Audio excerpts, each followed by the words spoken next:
E ci siamo, anche se la giornata non è delle migliori, freddino, eccetera, eccetera, però ci siamo. Ci siamo a Casagala, puntata numero forse 6, non mi ricordo, e oggi, sempre nella preghiera di rimanere più a casa stiamo e prima ne usciamo, perché questa è così colà, e possiamo fare una piccantina che gira, boh, questa è vecchissima, però insomma... Queste le barzellette non sono mai vecchie, le barzellette uno poi se le dimentica, io non me le dimentico e ve le ripropongo. Ed è la barzellettina, visto che qua abbiamo Berto, vedete Berto, eccolo qua, Berto, eccolo qua. E c'è, queste due signore si trovano dal veterinario, una di Udine e una di un paese vicino, quella di Udine con un cagnolino, sai il pincher nano, quelli che mettono nella borsa, un cane vergognosissimo.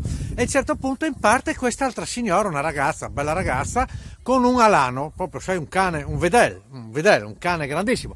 A un certo punto quella dell'alano gli chiede a quella lì del pincher, che bel cagnettino, che bello da compagnia, che bello, sì, ma come mai è qua? Sa, io abito in piazza Alcella, a Udine, lo porto giù a fare la cacchina, questo qua però mi scappa perché mi è entrato in calore, sai, non vorrei che mi andasse sotto le macchine, allora sono qua per farlo castrare. Ah, e quel cane lì che è grande, beh, ma io ho spazio, così colà, ma come mai è qua? Ma guardi, una roba vergognosissima. L'altra settimana, sa che c'era quel caldo? Allora io sono in una villa un po' isolata e sono lì che prendo su per terra, sono nuda perché sono a casa mia, ero là che prendevo su per terra e sento tututun, e il cane mi ha preso e ha fatto quello che doveva fare. Porca miseria, quella è una roba vergognosissima.